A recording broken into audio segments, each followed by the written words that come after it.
তো hello guys, আপনারা কিন্তু এই মুহূর্তে ইনস্টাগ্রাম অ্যাপের মধ্যে একটি নতুন সমস্যায় পড়ে থাকতে পারেন। দেখুন, কোনো ব্যক্তির এখানে যদি আপনারা চ্যাটটি ওপেন করে নিয়ে তারপর দেখুন তার যদি এখানে প্রোফাইলে ক্লিক করে নেন এবং তারপর এখানে থিম অপশানে ক্লিক করে নেন, এখানে কিন্তু আপনাদের একটি প্রবলেম হচ্ছে।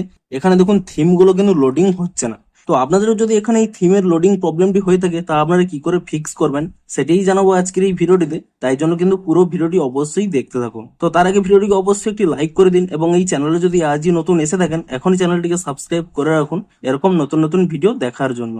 তো আপনাদেরও যদি ইনস্টাগ্রাম অ্যাপের মধ্যে এখানে এই থিমগুলো লোডিং না হয়ে থাকে, সিম্পলি কি করবেন, আপনারা কিন্তু এখান থেকে ব্যাক করে নিয়ে প্রথমে কিন্তু এটিকে এখান থেকে রিমুভ করে দেবেন এবং তারপর এখানে কি করবেন, ইনস্টাগ্রাম অ্যাপটিকে ট্যাব এন্ড হোল্ড করে নেবেন এবং তারপর এখানে অ্যাপ ইনফো অপশানে ক্লিক করে নিয়ে সিম্পলি এখানে স্টোরেজ ইউজেস এই অপশানে ক্লিক করে নিয়ে একবার কিন্তু এখানে ক্লিয়ার ক্যাচ করে নেবেন এবং তারপর এখান থেকে ব্যাক করে নিয়ে আপনারা কিন্তু প্লে স্টোরে চলে যাবেন এবং তারপর এখানে ইজিলি সার্চ করে নেবেন ইনস্টাগ্রাম বলে এবং এখানে চেক করে নেবেন যে এই অ্যাপের কোনো নতুন আপডেট এসেছে নাকি, এবং যদি কোনো নতুন আপডেট এসে থাকে অবশ্যই কিন্তু অ্যাপটিকে নতুন ভার্সনে আপডেটটি করে নেবেন এবং তারপরে দেখুন আপনারা কিন্তু এখান থেকে অ্যাপটিকে ওপেন করে নেবেন এবং তারপরে চেক করে নেবেন যে এই প্রবলেমটি সলভ হয়েছে নাকি। দেখুন সেই চ্যাটটি আমি পুনরায় এখানে ওপেন করে নিচ্ছি এবং তারপরে দেখুন এখানে প্রোফাইল আইকনে ক্লিক করে নিচ্ছি এবং তারপরে দেখুন আপনারা যদি এখানে থিম অপশানে ক্লিক করে নেন তাহলেই হয়তো আপনাদের এই প্রবলেমটি সলভ হয়ে যেতে পারে। কিন্তু এই মুহূর্তে দেখুন আপনাদের হয়তো প্রবলেমটি সলভ নাও হতে পারে।